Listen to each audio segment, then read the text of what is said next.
Seigneur, notre grand Dieu, notre Maître, notre berger, notre rocher. Ô Seigneur, on se présente à ton trône de grâce. On va attendre ta parole ce matin.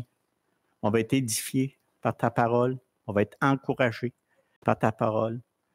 Seigneur, montre-nous vraiment par tes Écritures qui nous sommes et quelle grande valeur que tu as donnée par ton Fils Jésus-Christ en mourant pour nous. Ô Seigneur, notre Dieu, nos yeux humains oublient facilement, Seigneur, ce grand sacrifice que tu as fait pour nous. Seigneur, aide-nous à rendre à Dieu ce qui est à Dieu. Aide-nous à voir vraiment tes vérités, à les comprendre, à les saisir, à les mettre profondément dans notre cœur afin qu'on puisse agir en conséquence. Seigneur, on est des êtres incrédules, durs à comprendre, durs de l'oreille aussi. Et Seigneur, aide-nous par ton Esprit Saint à avoir un entendement de ta parole pour qu'on puisse vraiment grandir dans ta parole. On veut te remettre tout cet enseignement entre tes mains. Dirige-nous, Seigneur, dans le nom de Jésus. Amen. Ben voilà, salut les bien-aimés de Dieu. C'est bien ça, hein? Je ne me suis pas trompé. Vous êtes les bien-aimés de Dieu? Bon, c'est bien. Fait que spécialement, on a en arrière quelques versets que j'ai mis en PDF.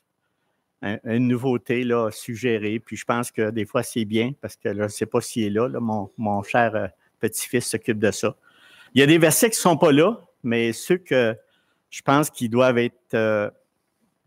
ils sont tous bons, là. Je n'ai pas dit qu'il y en a des moins bons, puis bon, ils sont tous bons, mais des fois, on veut lire un verset, on veut appliquer. Je vais peut-être arrêter un petit peu, mais l'effet de le voir et de le lire, ça rentre encore plus. Je sais qu'il y en a qui sont habiles avec les cellulaires ou des choses qui sont déjà dessus, puis en tout cas. Mais plus on en met, plus on peut voir et plus on peut suivre l'enseignement de la parole de Dieu ce matin. Vous savez, c'est la deuxième partie que je fais dans « Rendez à Dieu ce qui est à Dieu ». Et c'est là-dedans, qu'est-ce qui m'a amené à la deuxième prédication, c'est vraiment ce que j'ai dit dans ma prière, c'est rendre à Dieu ce qui est à Dieu. Puis on a beau marcher avec l'Éternel, puis souvent on oublie ça. Et j'introduis, par exemple, en lisant Marc 12, 13, 17, vraiment l'histoire que j'ai débutée, que j'ai enseignée au début, il y a 3 semaines, le Marc 12, 13, 17, qui dit ceci. En fait, c'est le deuxième principe d'éthique de l'intégrité que je suis en train de vous enseigner, qui est en partie 2. Fait qu'il y en a 4. Donc, on commence, Marc 12, 13, 17. Il dit, « Il envoya auprès de Jésus quelques-uns des pharisiens et des Hérodiens, afin de le surprendre par ses propres paroles. Et ils vinrent lui dire, « Maître, nous savons que tu es vrai, et que tu ne t'inquiètes de personne, car tu ne regardes pas l'apparence des hommes, et tu enseignes la voie de Dieu selon la vérité. Est-il permis ou non de payer le tribut à César? Devons-nous payer ou ne pas payer? » Jésus, connaissant leur hypocrisie, leur répondit, « Pourquoi me tentez-vous? Apportez-moi un denier afin que je le voie. » Ils en apportèrent un. Et Jésus leur demanda, « De qui sont cette effigie et cette inscription? » « De César, lui répondirent-ils. Alors il leur dit, « Rendez à César ce qui est à César et à Dieu ce qui est à Dieu. » Et il fut à son égard dans l'étonnement. Vous savez, mes frères et sœurs, les pharisiens et les hérodiens reconnaissaient que Jésus était vraiment le vrai maître et qu'il enseignait sans être influencé par le monde qui l'entourait. La voie de Dieu, ce qui enseignait notre Seigneur, c'est la voie de Dieu selon la vérité. Mais même avec cette connaissance dans leur cœur, ils le haïssaient tellement qu'ils voulaient le faire mourir coûte que coûte en essayant de le prendre en défaut par ses paroles. En fait, ils voulaient placer Jésus dans un dilemme religieux et politique en même temps. Vraiment. En lui posant la question suivante, est-il permis ou non de payer le tribut à César? Devons-nous payer ou ne pas payer? Et je sais que je l'ai dit la dernière fois, mais je veux le répéter parce que c'est vraiment le point central du verset « Rendez à Dieu ce qui est à Dieu ». Si Jésus avait répondu non, que les Juifs n'avaient pas besoin de payer, le tribut à César. Mais ils auraient tout de suite dénoncé Jésus comme un ennemi politique de César. Et les Romains l'auraient arrêté et ils l'auraient mis à mort. Ça aurait réjoui les pharisiens, les hérodiens, c'est sûr. Et si Jésus avait répondu oui, que les Juifs devaient payer le tribut à César, tous les Juifs n'auraient pas plus cru en Jésus, comme le Messie. Ah non, il aurait plus cru en lui parce qu'il croyait vraiment qu'il était le Messie. Puis il avait raison de croire qu'il était le Messie. Et cela le discréditait en tant que porte-parole de Dieu, puisqu'il dictait une soumission volontaire à une autorité qui était païenne, qui sont les Romains. Mais vous savez, le Seigneur connaissait très bien leur cœur hypocrite et il leur dit, « Pourquoi me tentez-vous? Apportez-moi un denier, afin que je le voie. » Ils en apportèrent un et Jésus leur demanda, « De qui sont cette effigie et cette inscription? » « De César, lui répondirent-ils. Et là, c'est là que la réponse du Seigneur, qui est de toute intelligence, qui connaît toutes les choses, alors il leur dit, rendez à César ce qui est à César et à Dieu ce qui est à Dieu. Et ils furent vraiment étonnés, hein? Ils ne savaient plus quoi dire. Ils étaient déconcertés, ils étaient surpris, ils étaient dépassés par ce que le Seigneur venait de dire, par la réponse de Jésus. Puis même plus que ça, les pharisiens et les hérodiens furent réduits complètement au silence, puis ils s'en allèrent. Vous savez, l'enseignement de Jésus est très clair sur cela. Le denier appartient à César et porte son image. Donc, la pièce d'argent doit être rendue à César, par obéissance à l'autorité en place. Vous allez voir où je vais en venir. Il faut écouter tout le reste pour pouvoir savoir où je m'en vais avec ça. Et Jésus leur rappelle aussi en même temps que tous les êtres humains appartiennent à Dieu et portent son image. Donc, tous les êtres humains doivent également se soumettre à l'autorité de Dieu avec honneur, obéissance et adoration. Vraiment, c'est ce qu'on va faire. Donc, frères et sœurs, cet événement révèle grandement le cœur des personnes religieuses à leur époque, à l'époque de Jésus, puis vous savez, à notre époque aussi. Hein? Ça révèle vraiment ça. Sous prétexte qu'ils marchent avec Dieu, et je m'explique, souvent dans notre monde, nous posons des questions comme des pharisiens. Et suivez-moi. Seigneur, est-ce que nous devons obéir à cette directive, ou à cet ordre, ou à cette consigne, ou à cette instruction, ou à cette marche à suivre, provenant par exemple d'une loi fiscale, ou d'une loi municipale, ou d'une loi gouvernementale, ou d'un protocole encore, quelconque, ou même d'une constitution d'église locale? Devons-nous obéir ou ne pas obéir? Et là, pour être bien sûr que vous avez compris, pour ne pas qu'il soit mêlé, il rajoute ça. Il dit, car il est écrit dans Actes 5, 29, Pierre et les apôtres répondirent, il faut obéir à Dieu plutôt qu'aux hommes. J'entends déjà le Seigneur répondre à ça. Hein? Et dit, rendez à César ce qui est à César et à Dieu ce qui est à Dieu. Vous savez, sous prétexte d'être serviteur du Dieu vivant, la personne utilise la parole de Dieu, puis souvent ça arrive pour des fins personnelles et égoïstes. C'est complètement hors de son contexte quand il utilisait ça, en disant, mais écoute, on ne doit pas obéir parce qu'il y a des personnes qui n'aiment pas certaines consignes, ils n'aiment pas certaines ordres, ils n'aiment pas recevoir des choses. Puis là, ben, il dit, prennent une parole dans les Écritures comme Actes 5, 29 pour imposer, par exemple, leur idée. En disant, moi, je ne suis pas obligé de t'obéir, mais en fin de compte, tu as oublié une chose, puis ça, je vais te dire tantôt. Tout ce qu'ils veulent, dans le fond, c'est de faire sa volonté en se justifiant par une vérité biblique et qu'elle utilise hors contexte. C'est vraiment hors contexte l'utilisation du verset que je viens de vous parler. Et qui n'a aucun rapport avec le sujet, afin de rejeter toute autorité de ce monde et même celle de Dieu. C'est-tu compliqué ce que je viens de dire? Non, c'est pas compliqué. Vous devriez voir le nombre de fois que les hommes religieux et les femmes religieuses utilisent des versets dans les Écritures pour passer leur idée. En fin de compte, c'est complètement hors contexte. Est-ce que vous me suivez? Il y a beaucoup de versets que des croyants sincères utilisent justement pour utiliser ou justifier leur action à tous les jours, alors que les versets ne veulent dire absolument pas ce que ça veut dire. Par exemple, dans le verset utilisé tantôt, il faut obéir à Dieu plutôt qu'aux hommes.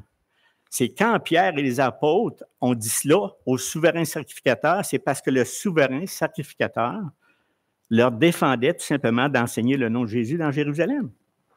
Fait qu'il faut regarder, mes frères et sœurs, vraiment autour d'un verset. Et quand quelqu'un vous parle d'un verset, regardez le contexte. C'est ça la leçon qu'on est en train d'apprendre. Donc, rendez à Dieu ce qui est à Dieu est un commandement, mes frères et sœurs, qui vient de la bouche de notre Seigneur Jésus-Christ, afin que nous apprenions ce qui appartient réellement à Dieu et ce qui ne lui appartient pas. Tout le message, de toute façon, est pour sortir cet élément-là. Je ne sais pas si c'est la même mot, Vincent, mais... Ah ben ça, nous fait là. Mais ça va. Donc, la question, que devons-nous faire pour rendre à Dieu ce qui est à Dieu? Pour rendre à Dieu ce qui est à Dieu, nous devons prendre véritablement conscience que nous vivons dans un monde qui n'appartient pas à Dieu. Mes frères, suivez-moi jusqu'à la fin, puis vous allez dire, ouf, le Gérard à matin, qu'est-ce qu'il veut dire? Mais je veux vous faire prendre conscience de ça, que nous vivons dans un monde qui n'appartient pas à Dieu, mais selon le train de ce monde, selon le prince de la puissance de l'air, de l'esprit qui agit maintenant dans les fils de rébellion. C'est pourquoi que nous devons, mes frères et sœurs, apprendre à vivre dans ce monde en discernant. Je le dis, là, c'est des petits mots, en discernant les pensées qui sont sous la puissance de Satan et celles qui sont sous la puissance de Dieu, c'est-à-dire la parole de Dieu. Puis pour y arriver, nous devons apprendre à vivre une vie marquée par le sacrifice, avoir une attitude de soumission aux autorités en place et finalement avoir une vie de prière, d'intercession pour les autres. Je ne sais pas si Nicolas l'a mis, mais mon plan ce matin, c'est en 4 points. Apprendre à vivre en discernant les pensées du monde et celles de Dieu. On a besoin de ça. Avoir une vie marquée par le sacrifice, avoir une attitude de soumission et finalement avoir une vie de prière, d'intercession pour les autres. Si on fait tout ça, là, on rend grâce à Dieu. On rend, plus que ça, on rend à Dieu ce qui est à Dieu. On agit vraiment en fonction de ça. Apprendre à vivre en discernant les pensées du monde et celles de Dieu.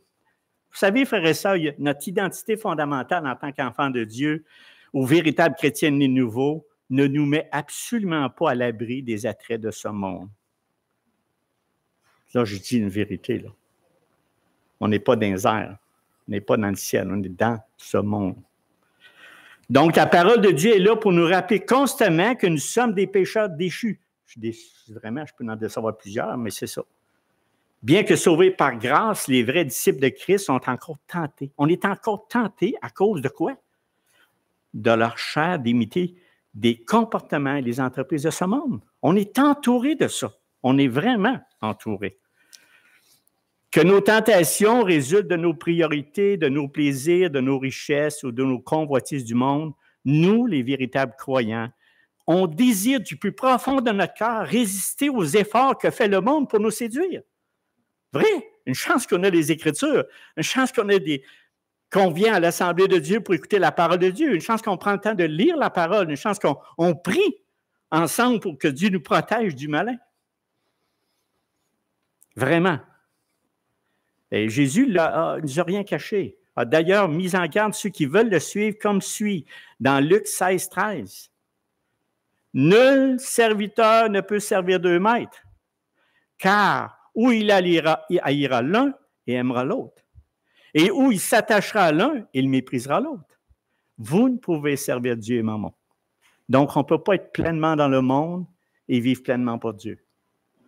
Si on vit avec les attraits de ce monde, puis on vit avec tous les plaisirs de ce monde, soyez certains que vous vous éloignez de la parole de Dieu. L'apôtre Jean nous rappelle régulièrement le combat spirituel que nous avons à faire chaque jour de notre vie sur cette terre. Puis on a ça dans 1 Jean 2, 15, 16. N'aimez point le monde, ni les choses qui sont dans le monde.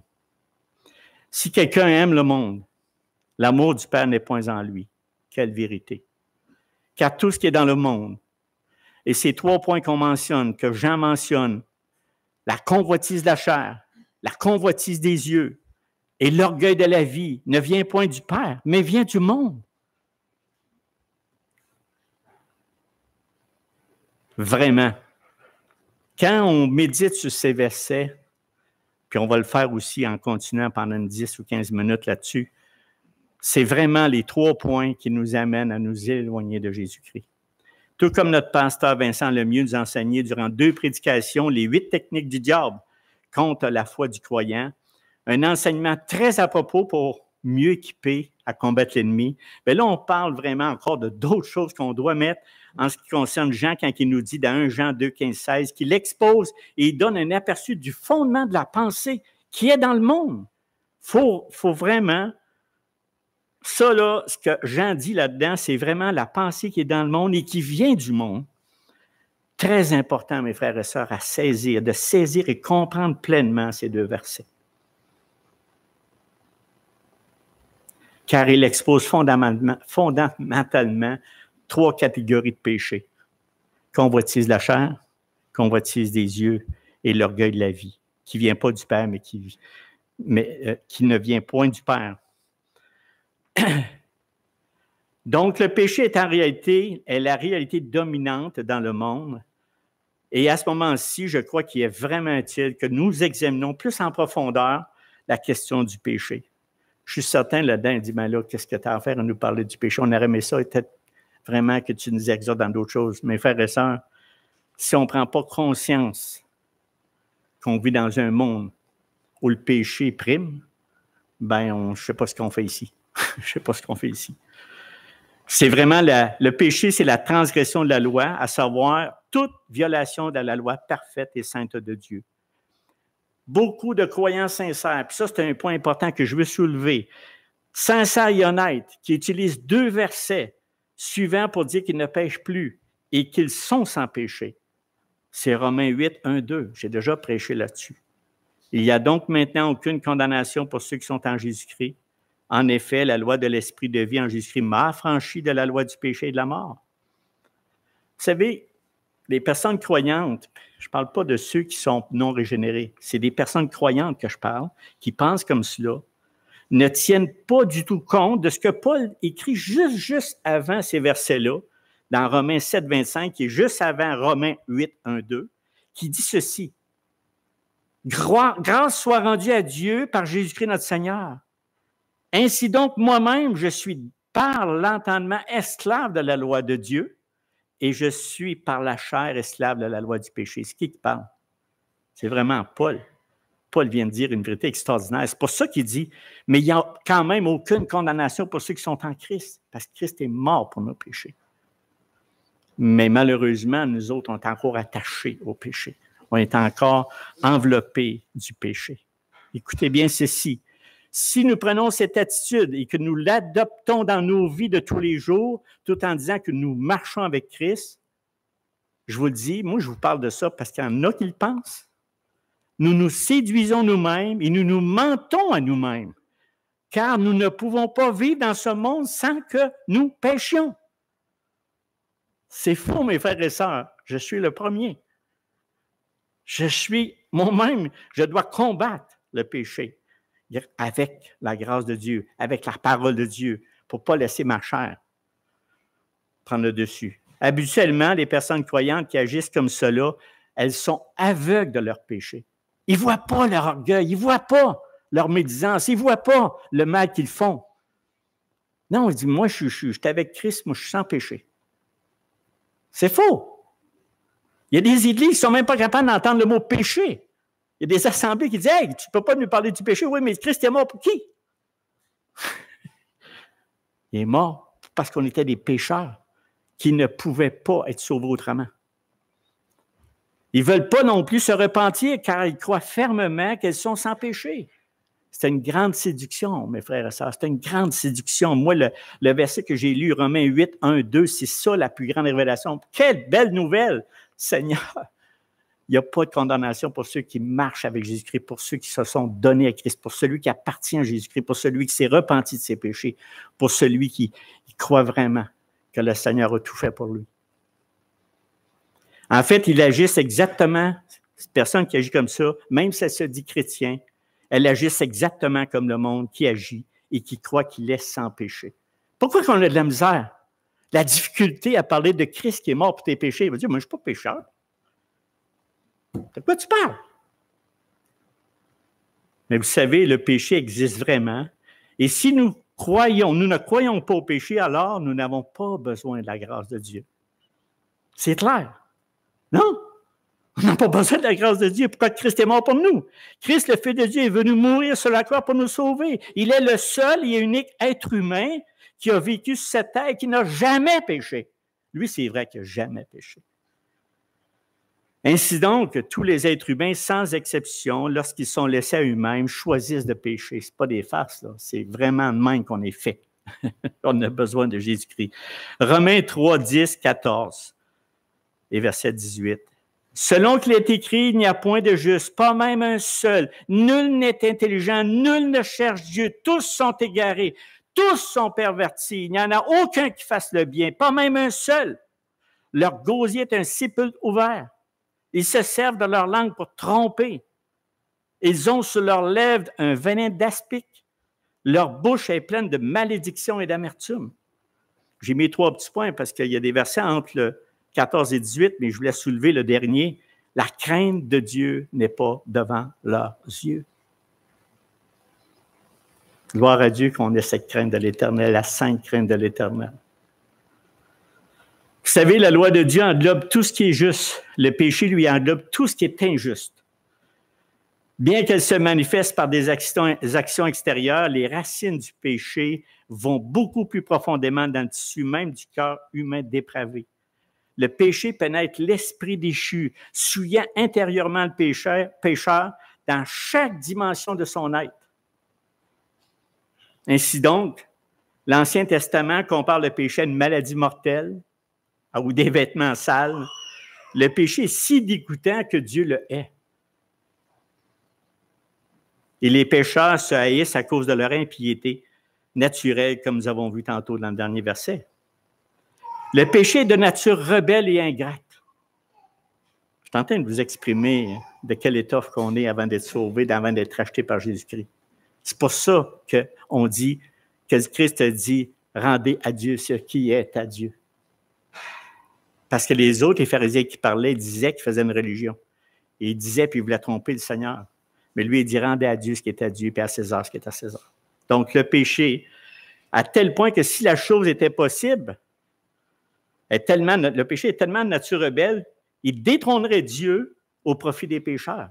C'est à ce point-là que le péché est dans ce monde. Le péché est également incurable sur le plan humain. Les pécheurs sont incapables par eux-mêmes de remédier au péché sans l'intervention divine. Si Dieu n'intervient pas, on est pareil comme les autres, pareil comme ce monde. C'est parce que les gens sont pécheurs que le mal a raison de l'humanité déchue. Tout ce à quoi pensent et tout ce que font les personnes non régénérées sont des choses impies qui révèlent du péché, qui relèvent plutôt du péché, car le péché domine complètement leur esprit, leur volonté, leur affection. Quand je vous parle de tout ça, vous n'avez pas une reconnaissance extraordinaire devant l'Éternel de vous avoir donné la lumière, parce qu'on serait exactement comme eux. C'est à cause du péché que le monde est sous la domination de Satan, en tant qu'esclave du prince de ténèbres. C'est à cause du péché que les non-rachetés restent sous la colère de Dieu. Surprenez-vous pas, destinés à l'enfer, à moins qu'ils ne se repentent. Et c'est à cause du péché que les gens sont assujettis à toutes les misères de la vie, ici-bas. En mets-tu sur le dos du péché? Bien, c'est une réalité, mes frères et sœurs. C'est vraiment la réalité. Ce qu'il faut savoir aussi sur le péché, non seulement la tentation provient du système de Satan par le truchement du monde, mais le pécheur est lui-même responsable de ses actions coupables, qui sont issues de ses propres désirs impies. Le péché se trouve dans le cœur de tous, comme Jésus l'a clairement enseigné ici dans Marc 7, 20, 23. Il dit encore, ce qui sort de l'homme, c'est ce qui souille l'homme. Ce n'est pas ce qui rentre, ce qui sort de l'homme. Car c'est du dedans, c'est du cœur des hommes que sortent les mauvaises pensées, les adultères, les débauches, les meurtres, les vols, les cupidités, les méchancetés, la fraude, le dérèglement, le regard envieux, la calomnie, l'orgueil, la folie. Toutes ces choses mauvaises sortent du dedans, et ça, il l'homme.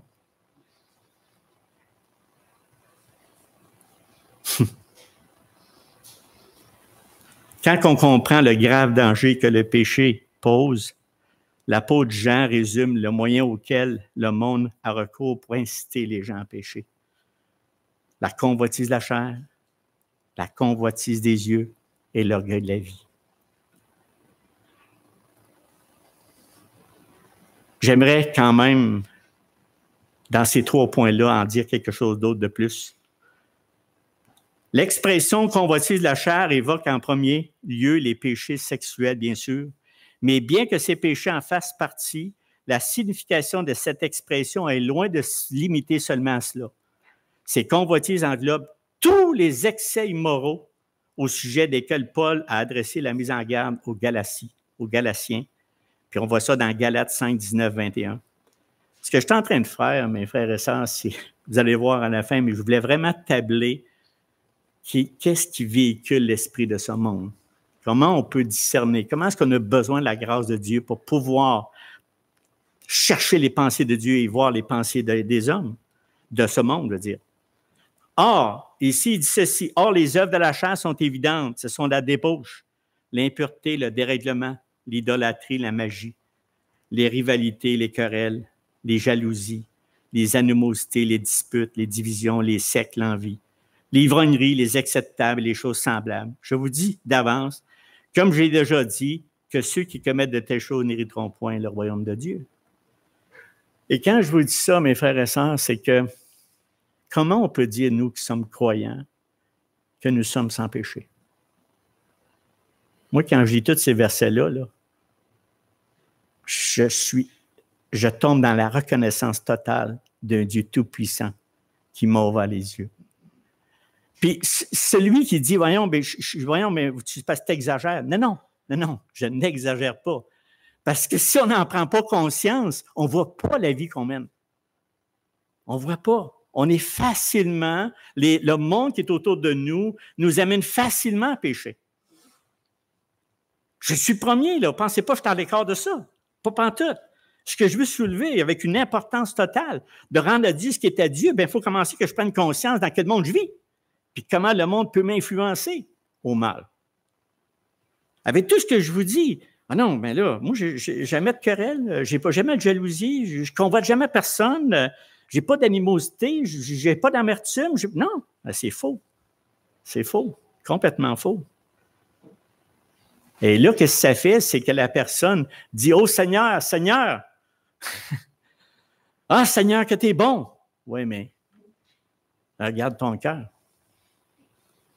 C'est vrai qu'il est bon. Mais ton cœur, lui, qu'est-ce que tu fais avec? Qu'est-ce que tu fais avec? Parce que les gens nous voient, hein? Les gens à l'extérieur nous voient. Ils ne sont pas prêts à faire ce que Dieu demande. Ils ne sont pas prêts à faire ça. Mais ils voient quand même la vie que tu mènes. Ils voient la vie que comment est-ce que tu peux être orgueilleux, comment est-ce que tu peux être cupide, comment est-ce que tu peux être querelleux, comment est-ce que tu peux parler en mal. Donc, ces attitudes et actions impies caractérisent principalement le système de ce monde. Soyons vigilants, mes frères et sœurs, et exercent sur l'âme non convertie, et même sur les âmes converties, un attrait irrésistible pour la corruption et qui nous pousse sans cesse à transgresser la loi divine. Et qu'on a besoin d'un Dieu tout-puissant, et qu'on a besoin d'entendre la parole de Dieu. On a besoin de lire la parole de Dieu. On a besoin de l'aide de Dieu pour nous sanctifier nos vies. Maintenant, la convoitise des yeux cherche à en avoir plus que les autres. C'est ça la convoitise des yeux. Les yeux sont des dons de Dieu qui permettent aux gens de voir sa création splendide et des œuvres excellentes.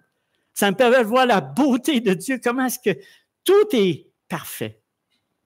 Le ciel, la terre, les oiseaux, tout ce qui nous entoure, tout ce qui est, puis comment l'être humain il est bien fait, comment est-ce que, je ne dis pas là, va être pessimiste, c'est que Dieu a tout fait bien. Il dit dès le début de la Genèse. Mais nous, par le péché, on a corrompu la belle œuvre. Donc, ces yeux-là, toutefois, grâce à la lumière, les yeux sont des fenêtres ouvertes par lesquels la tentation peut entrer. Le péché pervertit ainsi l'usage de la vue et plonge les gens dans l'insatisfaction, la convoitise et l'idolâtrie. Puis on a plusieurs exemples. Adam et Ève étaient les premiers, femmes de Lot. On a David quand il a vu Bathsheba. Puis il y a plusieurs exemples dans les Écritures qui nous montrent qu'on peut tomber dans le péché. Donc, en raison de telles conséquences possibles, il est primordial pour les croyants de mettre une garde à nos yeux. Comme il est écrit dans Psaume 101, 3. Je ne mettrai rien de mauvais devant mes yeux. Je hais la conduite des pécheurs. Elle ne s'attachera pas à moi. Maintenant, l'orgueil de la vie. L'humanité défie Dieu et tente avec arrogance de détrôner le souverain de l'univers. Ça, c'est le troisième élément humain qui permet à la tentation d'avoir accès à l'âme, l'orgueil de la vie. Ce genre d'orgueil constitue l'arrogance, qui est sans doute à l'origine de tous les autres péchés. On est extrêmement arrogant, y compris la convoitise de la chair et des yeux. L'orgueil cherche à élever le moi au-dessus de toute autre personne. Bien meilleur que lui. Ah, moi, on juge, on regarde. Mais quand que je me regarde, je diminue. Quand je regarde la parole de Dieu et mon cœur, je diminue. Au lieu d'accepter notre réalité avec humilité et reconnaissance envers Dieu qui dirige tout, les pécheurs s'exaltent eux-mêmes, cherchent à combler le vide en eux par des choses qui glorifient la créature plutôt que le Créateur. J'ai une question pour vous. Qui de nous n'est pas orgueilleux? J'espère qu'il n'y en a pas un. J'espère qu'il n'y en a pas un. Parce qu'on est tous orgueilleux. On a une racine d'orgueil en nous qu'on doit combattre constamment. Constamment. L'ennemi que notre frère a parlé, les 8 points, en a des points comme ça. T'as-tu vu elle? T'as-tu vu lui? Hey! Puis là, tu te regardes, puis là, tu t'avances en disant, je suis pas comme lui. Mais en réalité, t'es pécheur toi aussi. Puis tu as besoin de repentance, puis tu as besoin de t'humilier. Proverbe 16, 18 dit ceci, l'arrogance, moi c'est un verset qui m'a tout le temps attiré, l'arrogance précède la ruine, l'orgueil précède la chute. L'arrogance précède la ruine, l'orgueil précède la chute. Si vous voulez avoir une belle histoire, de voir comment ça finit, là, lisez l'histoire d'Aman dans le livre d'Esther, le chapitre 6, principalement les versets 6 à 9. Quand le roi lui a demandé qu'est-ce qu'il devait faire pour honorer quelqu'un, moi, Aman, il pensait que c'était lui, puis c'était un autre, finalement. Bien, au verset, vous allez voir que lire le verset 13, vous allez voir sa fin. Ce qu'il pensait lui est élevé, mais je vous laisse ça, je ne veux pas aller là-dessus, mais juste pour vous dire que ça dit ce que ça veut dire. L'arrogance précède la ruine et l'orgueil précède la chute, parce qu'à partir de là, Aman a perdu la vie, puis était sa potence. Pour finir ce point, c'est très important, mes frères et sœurs, puis je vais le dire tranquillement. Tant et aussi longtemps que nous ne voyons pas la laideur du péché dans ce monde, je le dis tranquillement, on ne peut pas comprendre pleinement la grâce de Dieu pour nous. C'est-tu assez clair? On ne peut pas. Il faut le voir, la laideur du péché. Il faut le voir. Et c'est là que tu comprends la grâce que Dieu a eue pour toi. Parce qu'on ne pouvait pas être sauvés. On était aussi pécheurs que tous ceux qui nous entourent. Et là, moi, je deviens, comme j'ai dit souvent tout à l'heure, extrêmement reconnaissant de cette grâce que Dieu m'a faite, d'ouvrir mes yeux. C'est pourquoi qu'il est extrêmement important que nous apprenions, mes frères et sœurs, à vivre en discernant les pensées du monde et celles de Dieu. Rendez à Dieu ce qui est à Dieu. Car nous ne pouvons pas mettre parfaitement en pratique les 3 points qui nous amènent à rendre à Dieu ce qui est à Dieu. On ne peut pas parfaitement le faire. Comme j'ai dit, convoitise des yeux, convoitise la chair et l'orgueil. Maintenant, si on n'a pas compris le premier que je viens de vous parler, on ne peut pas appliquer les 3 autres. OK? On ne peut pas appliquer les 3 autres parce que si on n'est pas débarrassé du premier, on ne s'en débarrassera pas en passant. On va faire ça jusqu'à notre mort. Mais seulement le fait qu'on marche avec Dieu, le fait qu'on reconnaisse qu'on est pécheur, le fait que toutes les Écritures, puis que Dieu est mort pour nos péchés, puis qu'on s'en rend compte, puis qu'on pêche encore, bien là, à ce moment-là, on peut faire les 3 derniers points. Exemple, avoir une vie marquée par le sacrifice. Non seulement que ça nous dit, je vous sors pas du monde, vous restez dans le monde, mais vous n'êtes pas du monde. Puis moi, je veux vous sanctifier par ma parole. On a un deuxième point, c'est avoir une vie marquée par le sacrifice. Tous les véritables chrétiens réalisent que Jésus-Christ s'est offert lui-même comme seul et unique sacrifice pour leurs péchés. Pourtant, beaucoup d'entre nous, nous oublions souvent que Dieu réclame un sacrifice de notre part sous forme de louange envers lui et de service envers les autres. N'oublions pas ça, frères et sœurs. Hébreux 13, 15, 16 dit ceci.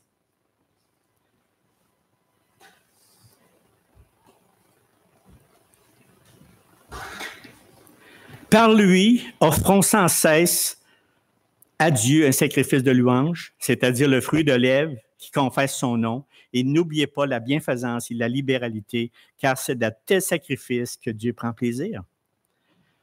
Voici donc un autre impératif que tous les véritables croyants qui aspirent à vivre avec intégrité doivent respecter, mener une vie marquée par le sacrifice.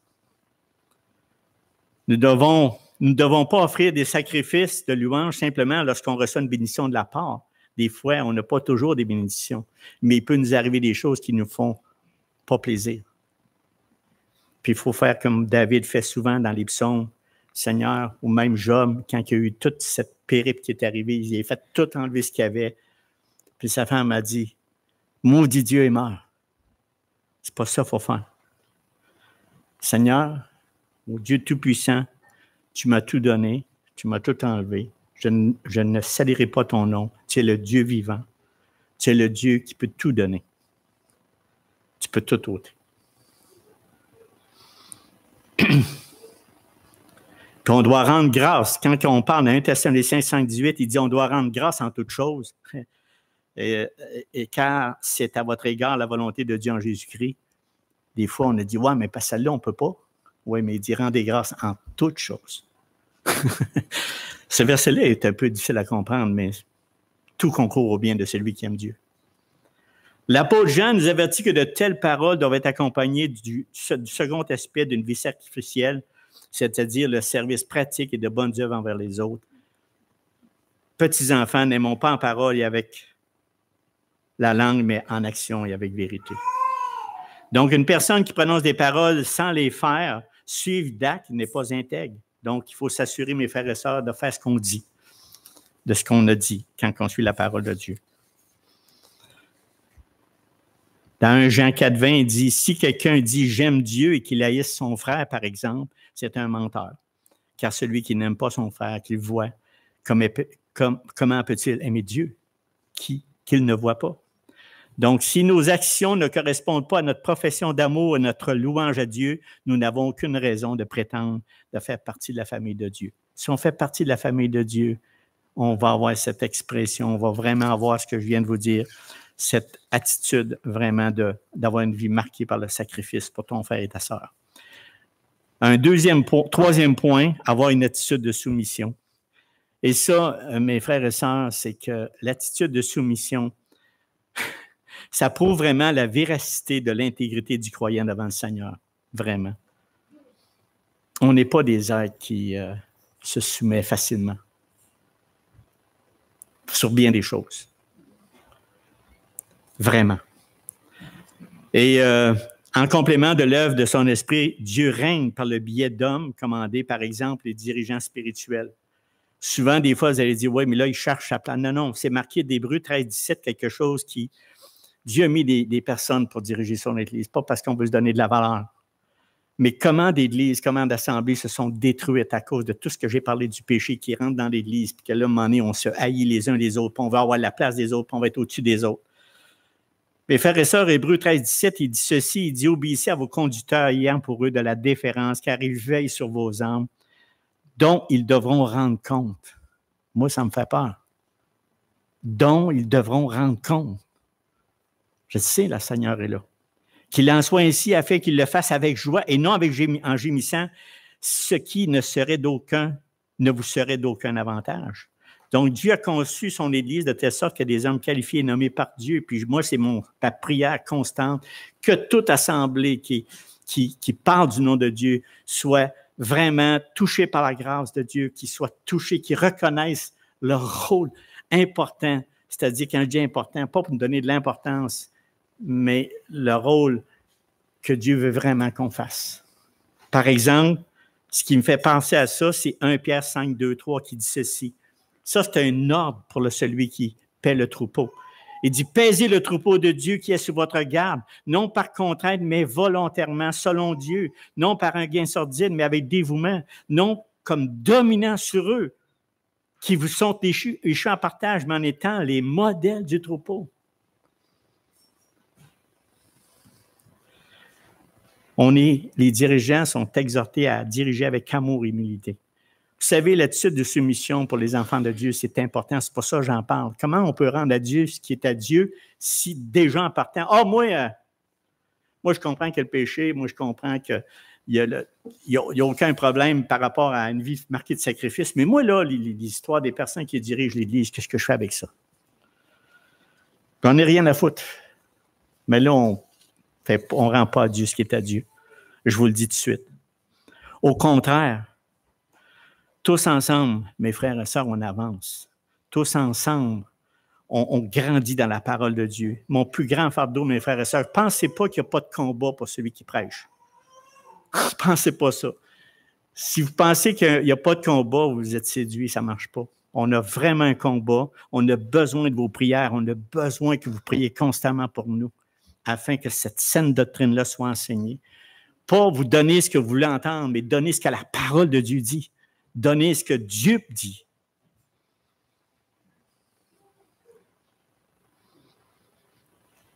Une autre autorité qui gouverne, une soumission aux autorités qui gouvernent. Ça, pour nous autres, c'est une responsabilité. Tous ces points-là, on pourra faire un sermon pour chaque point. C'est pas compliqué, là. Mais là, les autorités qui gouvernent, Seigneur, il dit dans 1 Pierre 2, 13, 14, il dit, soyez soumis à cause du Seigneur à toute autorité établie parmi les hommes, soit au roi comme souverain, soit au gouverneur comme envoyé par lui pour punir les malfaiteurs et pour approuver les gens de bien. Nous-mêmes, ici, dans notre Église locale, on a vécu des choses difficiles par rapport à l'autorité. Ouais, mais nous autres, si on est de Dieu, on n'a pas besoin d'écouter ce que le gouvernement dit. On n'a pas besoin d'appliquer les règles qu'on dit. Ça a été de même dans tout le Québec, ça a été de même dans différentes provinces du Canada, y compris ailleurs. Je ne peux pas comprendre. Je ne peux pas comprendre. Quand quelqu'un agit comme ça, je ne comprends pas. As-tu une attitude de soumission? Est-ce que tu appartiens vraiment à Christ? Est-ce que tu rends à Dieu ce qui est à Dieu? Dieu dit, sois soumis au gouvernement, tout simplement. Je pense aux Romains, dans le temps de quand Pierre a écrit ça, ces versets-là, il était dans Rome et les chrétiens étaient brûlés sur des torches. Ils étaient complètement tout le temps attaqués. Mais ils mouraient. S'ils confessaient Christ, ils mouraient. Hey, nous autres, on est loin de vivre ça. Vraiment. Aux employeurs. 1 Pierre 2, 18, serviteurs, soyez soumis en toute crainte à vos maîtres. Non seulement à ceux qui sont bons et doux, mais à ceux qui sont de caractère difficile. Je n'ai pas grand-chose à rajouter là-dessus, mais je peux vous dire une chose. Le monde, vous comprenez ce que je suis en train de dire. C'est que nous, en tant qu'enfants de Dieu, quand on connaît le péché qui couvre ce monde, quand on connaît, nous, là, on a un privilège, mes frères et sœurs, c'est qu'on connaît la nature humaine. On sait comment elle est mauvaise. On sait comment elle est pleine, on était là. Puis parfois, ça revient dans notre vieille nature. Notre vieille nature revient à nous. Puis on est obligé de s'en débarrasser. Puis de dire, hey, Seigneur, non, je veux faire ta volonté. Donc, les employeurs sont là parfois, des fois, oui, ils peuvent être difficiles. Puis des fois, ils peuvent être bien doux. Mais tout ce qu'on a à faire, nous autres, c'est d'être des modèles vraiment de serviteurs du Dieu vivant qui dit, c'est Dieu qui les a mis en place. C'est Dieu qui a mis ces autorités-là. C'est Dieu qui est en contrôle de tout. Ça inclut le respect social, ça inclut les bonnes relations. Les gens vont vous apprécier parce qu'ils vont voir en vous une odeur de notre Seigneur Jésus-Christ. Parce que vous acceptez les ordres qui lui sont donnés. Vous prenez ce qu'il dit. Okay? C'est bien sûr que si ça va à l'encontre des voies de Dieu, c'est une autre affaire. C'est là qu'on va dire, comme Pierre et les apôtres, on aime mieux obéir à Dieu qu'aux hommes. Mais là, tant qu'il ne te demande pas d'autre chose, qui va à l'encontre de la parole de Dieu, ça, c'est une autre affaire. Il faut le faire. Ah, mais j'aime pas ça, moi, faire ça. Tu sais, c'est un exemple, là. Vous pouvez extrapoler ce que je veux dire. Non, cherchez plutôt à bien faire les choses, cherchez à accomplir bien votre travail, que l'employeur puisse apprécier, que vous faisiez une différence entre celui qui est non régénéré et celui qui est régénéré par la parole. Et l'autre point, le quatrième point, c'est d'avoir une vie de prière, d'intercession pour les autres. Hébreux 13, 10, 21. C'est vraiment ça, là, avoir cette intercession pour les autres, ça fait partie de l'enfant de Dieu. Ça fait partie de notre rôle. Donc, la supplication à Dieu pour nos dirigeants spirituels, les responsabilités en toute logique à notre attitude de soumission, lorsque nous soumettons de bon cœur à ceux qui sont durs, il est tout à fait naturel de ressentir, même quand je disais, priez pour vos employeurs, priez pour... prier, mais là, on disait tout à l'heure, j'ai prié pour nous, puis c'est correct, puis continuez à prier pour nous parce qu'on a vraiment besoin, mais aussi pour les gouvernements. C'est ça qu'on fait souvent. On va prier pour le gouvernement, on va prier pour nos employeurs. Donc, c'est des prières d'intercession parce que Jacques 5, 16, il dit ceci. La prière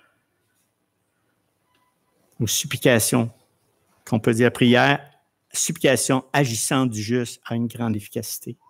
Puis je peux vous dire, mes frères et sœurs, en tant qu'expérience, que je suis en train de vous parler ce matin, ça fait toute la différence. Ça fait toute la différence parce qu'il y a des miracles qui se passent. Des fois, il y a un comportement de l'autre qui est là, il dit, je ne comprends même pas, il a tout changé. Tout simplement parce que votre prière à Dieu, il vous a écouté, puis il a changé de cœur. Soit de votre employeur, il a changé de cœur. Des fois, les gouvernements ont dit, oups, ils ont changé de direction. Comment ça? C'est parce que, justement, tout simplement que Dieu a répondu. Puis quand on parle, des fois, on va avoir des difficultés dans des... Vous savez, on n'est pas parfait. Quand je parlais tantôt des dirigeants, on est loin, mes frères et sœurs, loin, loin d'être parfait. On est comme vous.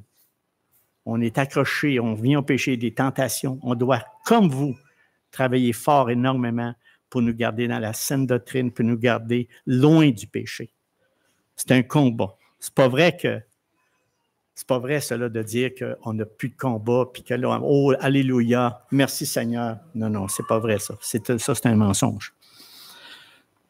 Donc, tout serviteur de Christ a besoin de prière de ceux qu'il sert. Être humain, nous péchons, nous avons des faiblesses, des limitations. Puis merci pour votre amour, votre grâce. Des fois, vous êtes là, puis vous voyez qu'on est là. Des fois, on n'est pas toujours zen, mais vous êtes là. Puis moi, j'ai un amour énormément pour le peuple de Dieu, puis à tous vous autres. Vraiment, parce que je suis conscient que je suis faible et je suis conscient que j'ai mes limites. Mais une chose est sûre, c'est qu'on va tous se rencontrer au royaume. On va tous se rencontrer à la fin des temps. Christ va revenir. Puis j'ai hâte à ce jour. Puis là, ce jour-là, on va être libéré de tout cela. Si on meurt avant, mais écoute, on sait qu'on est là pareil, on va être là. C'est ça qui est important. Donc, les serviteurs de Dieu doivent lutter contre une intense opposition spirituelle et aux tentations, comme j'ai dit tantôt. C'est pourquoi l'apôtre Paul exhorte avec tant d'empressement ceux pour qui il exerce son ministère. Il dit, Éphésiens 6, 19, puis si je l'ai pris, c'est parce que Paul, imaginez Paul, l'apôtre, moi, Paul, il a tellement fait de choses dans Éphésiens 6, 19, il dit, priez pour moi afin qu'il me soit donné, quand j'ouvre la bouche, de faire connaître hardiment et librement le mystère de l'Évangile. Si Paul avait besoin de ça, imaginez-nous. En tout cas, moi, je me sens tout petit. Vraiment petit dans ça. Donc, tous les véritables chrétiens nés nouveaux purifient constamment leur conscience avec la parole de Dieu. Je vous le dis, on est constamment là. Ce qui signifie que le Saint-Esprit nous aide à discerner ce qui est juste et nous donne la capacité de l'accomplir. On ne peut pas se justifier de dire « je ne peux pas le faire, moi, je ne suis pas capable à rien faire sur ce péché-là, je ne peux pas le vaincre. » Non. Il nous donne tout le Seigneur pour vaincre le péché. Une bonne conscience nous rend capable d'être honnêtes concernant nos besoins, à la fois envers nous-mêmes et envers les autres. Ce qu'on a vu ce matin, que devons-nous faire pour rendre à Dieu ce qui est à Dieu? Premièrement, c'est en apprenant à vivre en discernant les pensées du monde et celles de Dieu, car ce monde est contaminé par le péché. Êtes-vous d'accord avec moi? Merci. On est tous sur le même point. Pour y arriver, nous devons avoir une vie marquée par le sacrifice. Sacrifice, c'est-à-dire se donner complètement pour ton prochain. Premièrement, ton épouse, tes enfants, tous ceux qui t'entourent, même ceux qui te haïssent. Même ceux qui te haïssent. Tu vas y faire du bien. Tu vas y faire du bien. Tu ne marcheras pas dans ses voies. Tout ce qui nous entoure, même le patron qui est le plus dur, tu vas dire, je vais prier pour toi. Tu n'es pas obligé d'y dire, mais tu peux prier pour lui, mais qu'importe, parce qu'il peut, je ne sais pas ce qu'il peut faire, mais tout ce que je peux dire, c'est que c'est ça la vie de sacrifice. Avoir constamment une attitude de soumission à toute autorité, mes frères et sœurs. S'il y a des problèmes dans l'Église, s'il y a des choses qui ne vont pas, s'il y a des choses où vous n'êtes pas d'accord, ce n'est pas en allant dans votre maison, dans votre chez vous, puis de dire, ben là, ce pasteur-là ou cette personne qui dirige, qu'est-ce qu'il fait?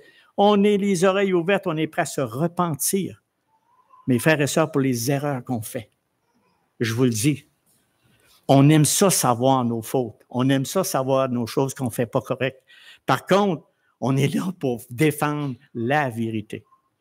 Et ça, là, mon frère Vincent et moi, et même tous ceux qui sont là, on n'est pas des entêtés, des personnes qui rien qu'une. Non, on est enseignables par la parole de Dieu. On a l'esprit ouvert, puis on a un esprit d'amour, qu'on veut vraiment que Dieu nous donne seulement, puis on veut le faire avec joie. Vraiment. Et finalement, avoir une vie de prière d'intercession pour les autres. Êtes-vous d'accord avec ça aussi? Bon, si on agit à tous les jours dans notre marche avec le Seigneur, nous mettrons en pratique le commandement du Seigneur. Rendez à Dieu ce qui est à Dieu. Ça va? Merci mes frères. Je vous aime beaucoup. Prions. Éternel, notre grand Dieu, notre Maître, que tu es bon et merveilleux, miséricordieux, compatissant sur nos fautes. On tombe, mais tu nous relèves. Merci énormément, Seigneur, qu'on puisse ensemble, avec mes frères et mes sœurs, essayer de grandir dans ta connaissance, grandir dans l'amour que tu veux nous donner à chaque jour, à s'aimer les uns les autres, à vraiment avoir un cœur de repentance, un cœur qui, en fait, tous les uns pour les autres pour marcher dans ta direction. Merci, Seigneur, de nous protéger du malin. Aide-nous à avancer et à mettre profondément toutes ces vérités dans notre cœur, dans le nom du puissant Fils Jésus-Christ. Amen.